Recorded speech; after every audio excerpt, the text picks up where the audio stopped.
जेव्हा मी त्यांचं भाषण ऐकलं आणि त्याच्यात ते म्हणाले की आम्ही कोणाचं खात नाही, आम्ही कष्टाच्या पैशाने खातो, कष्टाचे पैसे जे आहेत भुजबळांचे, लाज वाटते मला म्हणायला की अशांच्या ओरबाडून घेतलेले ते पैसे आहेत। मी हे सगळे ज्यांची जी कहाणी आहे ही मी सगळ्या मीडियाला पाठवली होती, झाडून सगळ्या एडिटर्सना। त्यांनी कोणीही 1.5 वर्षापूर्वी पाठवली, काही केलं नाही। मी सुप्रिया सुळेंना, ज्यांच्या परिवाराबद्दल मला यत्किंचितही आदर नाही, त्यांना सुद्धा मी जेव्हा पाठवलं, मी खरंच म्हटलं पाहिजे 30 सेकंदात त्यांचा मला फोन आला आणि त्यांनी माणूस पाठवून व्हेरीफाय केलं की खरंच यांची आज जी दयनीय परिस्थिती आहे, दयनीय परिस्थिती का म्हणते मी, ही 78 वर्षाची बाई आज यांचे केस कापण्यापासनं झाडू पुसणं, सगळं काम, स्वयंपाक करणं, सगळं ती घरी करते आणि तिला एकच काळजी आहे की ती जर गेली तर उद्या या 3 मुलांना कुठे ठेवायचं।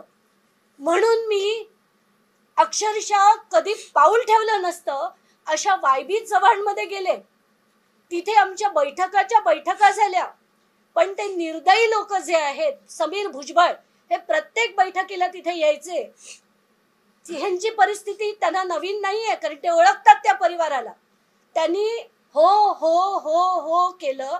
शेवटी सुप्रिया सुळेंनी त्यांना जेव्हा अल्टिमेटम दिला जानेवारी महिन्यात सांताक्रूज वेस्टला, आज मी तुम्हाला जे म्हणते की तिथे ते बिल्डिंग दाखवा, ते कशासाठी, यांना फक्त 8.5 कोटी देतो असं सांगण्यात आलं। जानेवारी महिन्यात देतो म्हणून म्हटलं, पण बहुतेक त्यांना कल्पना असेल की ते भाजपत जाणार आहे। घिरट्या घालून मेसेज करून एक डोरिन मीटिंग नावाचा ग्रुप बनवला होता सुप्रिया सुळेंनी। त्याच्यात सुद्धा अनेक वेळा त्यांनी विनंती केली, सगळ्यांनी विनंती केली की राजकारण जाऊ दे खड्ड्यात, जाऊ दे चुलीत, या परिवाराला फक्त न्याय मिळू दे। तुम्ही गडगंज आहात, 2653 कोटीची तुमची संपत्ती, मी डिस्प्रपोर्शनेट ॲसेट्सची केस केली आहे, त्या पैशातले त्यांचे देणं, त्यांना मर्सी नको कोणाची, त्यांना फक्त जस्टिस हवाय, जस्टिस। तो आज तगायत त्यांना मिळाला नाहीये, म्हणून मी सगळे प्रयत्न केले।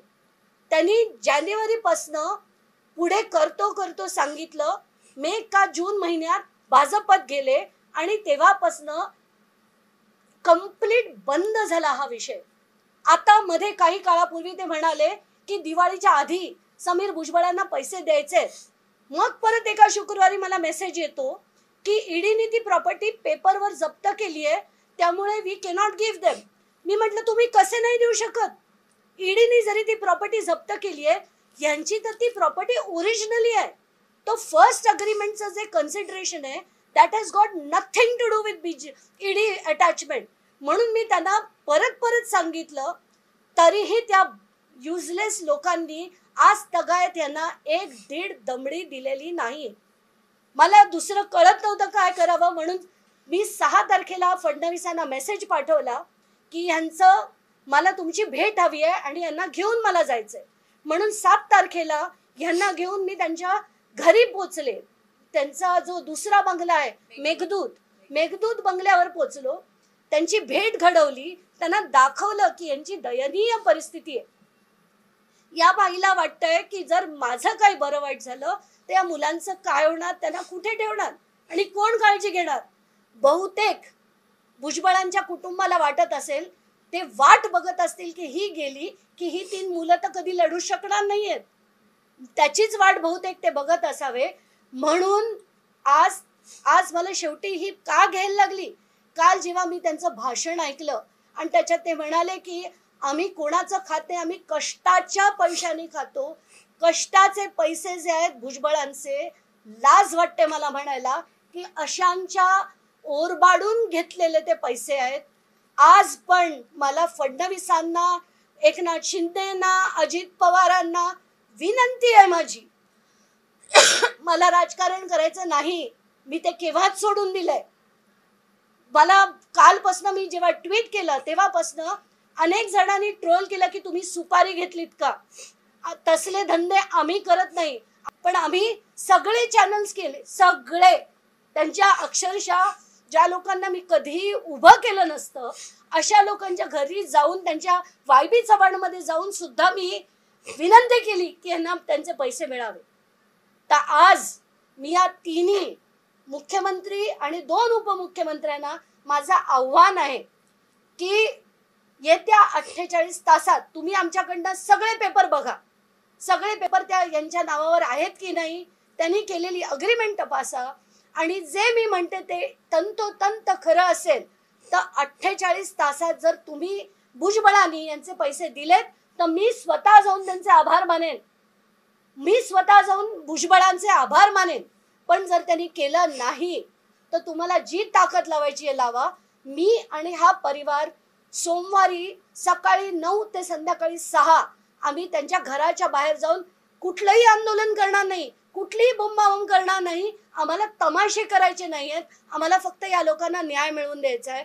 आणि खरंच हृदय नावाची चीज जर तुमच्यात आज असेल, भुजबळांच्यात जर असेल तर तातडीने येत्या 48 तासात यांच्या खात्यात त्यांचे पैसे जमा झाले पाहिजेत.